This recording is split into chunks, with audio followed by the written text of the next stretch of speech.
Hey, what up, everybody? This is Stevie Breach coming to you fresh after watching the NXT show. Tomorrow is going to be a big one as well, with SmackDown moving to Thursday. They needed something really big to make this a much-watched show. They need to show Sci-Fi that moving the shows to Thursdays is going to have a big success. Of course, everybody can think of all the great television that's on show on Thursdays. And Vince McMahon himself said that anything on TV these days is competition to wrestling. He says that WWE competes against comedies, against dramas, against sports. Basically trying to put in the past that TNA Impact Wrestling wasn't the only competition that WWE had. WWE has to compete with live events against motocross, NXT, basketball, football, baseball. People only have so much time to watch so much television. People have only so much money to spend on live events that WWE always has to be putting on their best shows, so that way they can get those viewers and they can make that money on the side. Now, I was sort of surprised by the Daniel Bryan announcement, basically saying that he was going to be coming back and competing at the Royal Rumble. Well, I wasn't 100% surprised by that fact. What I was surprised by was that the Authority decided that they were going to put Daniel Bryan in a match, and they thought that the Daniel Bryan match would be able to carry SmackDown's big ratings. I'm sure that on this show, we're going to see Roman Reigns, we're going to see John Cena, we're going to see Dean Ambrose, we're going to see Bray Wyatt, we're going to see all of the big stars of WWE, and this is going to be jam-packed, much like a Monday Night Raw would be. But as you would know, WWE doesn't always live up to expectations. Last week on Monday Night Raw, what they were hyping up on the WWE's Twitter account all day long was the Authority was going to teach the Shield a lesson, making it seem like we were going to see the Shield team up in a tag team match again. Instead, we got Roman Reigns against Big Show and Dean Ambrose in the back talking to a psychiatrist all night long before having a match against Rusev. Nothing was bad about those. I thought the Roman Reigns match was another good television match for Roman Reigns. Nobody really wants to see this guy win the Royal Rumble. Everybody wants to complain about it. But if this guy keeps on putting together wins on Monday Night Raw and having good matches and getting those wins, I think he can win a few people over in the making. I still want Daniel Bryan to win the Royal Rumble in my heart. But I do believe that WWE is set in this mindset that Roman Reigns is their next John Cena, and the time is now, and they need to strike while the iron is hot. Roman Reigns is the killer babyface coming off his run with the Shield, since he's been going strong with this singles push. The only thing that's been able to hold him down was the hernia problem that he had. So if I had money to put on the Royal Rumble, I'm picking Roman Reigns to win it. But in my heart, Daniel Bryan's my guy. I want to see him get it done. I believe that WrestleMania 30 was a once-in-a-lifetime occasion. I don't think I'll ever see another wrestling show like this. I think everybody's known from my wrestling videos that I'm going to WrestleMania 31 in Santa Clara, California. Not for the fact that it's, near my hometown and it's not that far of a drive away from here, but I'm mostly going for everything else. A WrestleMania ticket is needed because you're going to WrestleMania. You need a WrestleMania ticket. I'm not going to watch it in my hotel or anything like that. It's just, I don't know. I just don't think that WWE can live up to what that was. You had Undertaker, losing the streak. That's something that everybody's going to remember for forever and ever. Daniel Bryan beating Triple H in what I think was the best match of last year. Daniel Bryan coming back in the main event and basically beating Evolution 3-on-1. You can even say 4-on-1 with Stephanie being out there.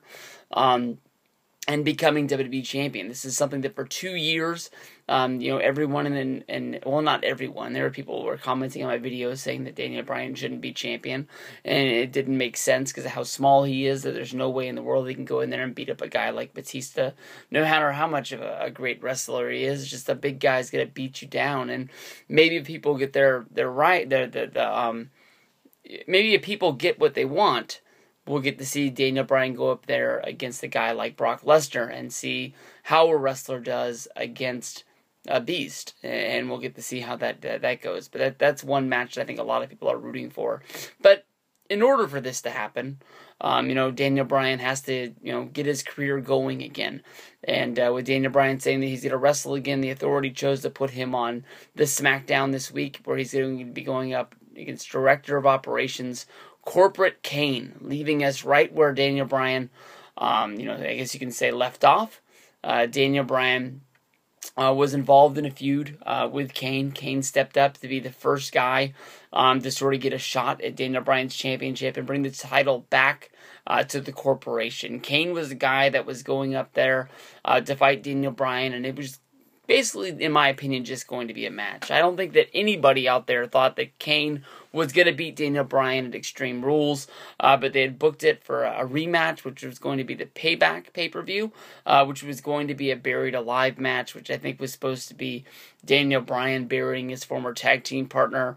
I don't think that Daniel Bryan is going to be looking to get a Stone Cold Steve Austin reaction, but when I think of the Buried Alive matches, I think of Stone Cold Steve Austin driving the backhoe out there and dumping the dirt on the graveyards, on the Undertaker's graveyard out there, and that just being a big moment of Stone Cold Steve Austin beating Undertaker in his own match, much like you beating John Cena beating Edge in a TLC match, or anything much like that. I'm part of me is a little bit surprised that WWE would remember Daniel Bryan's feud with Kane, Daniel Bryan being a tag team partner of Kane.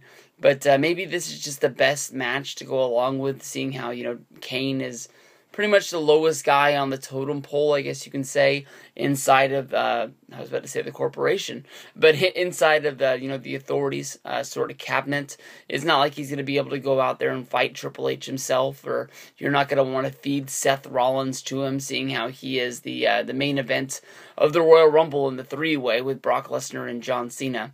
But there's no doubt in my mind that we know that this is going to be a match, but there's no doubt in my mind that we're not knowing the whole story of what's going to happen. I can see them, probably having Kane come out to start the match, being the first guy coming down to the ring, and then we get the big, Daniel Bryan music kicking off, and him running down to the ring, chanting, yes, yes, yes, and even him not being able to believe that he's getting back into the ring again. All the bad thing that's happened to him last year, this is a fresh beginning for him, and we need to see if he can climb the mountain to get back to, WrestleMania 31, and see if he can be on top of the WWE the way he left us, with his, neck injury and his shoulder injury, not having strength in his arm. And, the second that we think this match is going to start, then we hear the Authority come out, and the Authority basically states some sort of a stipulation where if Daniel Bryan doesn't beat Kane tonight, he'll lose his Royal Rumble spot, adding a little bit more of a twist on this match, making it where Daniel Bryan has to win, because as of right now, this is just Daniel Bryan's return match to see if he can even compete inside of the ring again, and that's what the rating ploy is for us to tune in and see Daniel Bryan beat Kane and think maybe there's a chance that maybe Bryan can't use that arm and Bryan can't hit Kane, or maybe he'll be scared to do some of his high-impact moves, which I think was what Monday was all about. They blew it a little bit on that one. The Stephanie promo was great.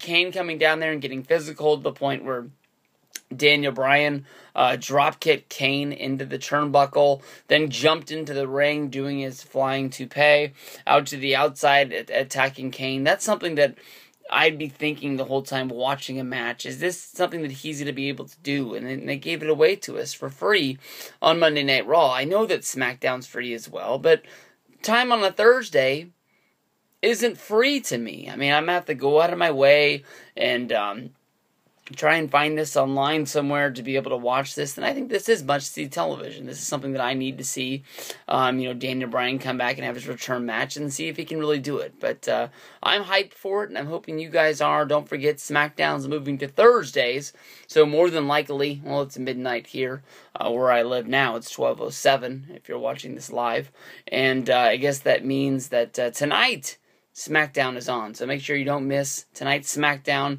Thursdays on Sci-Fi, Daniel Bryan against Kane in the main event.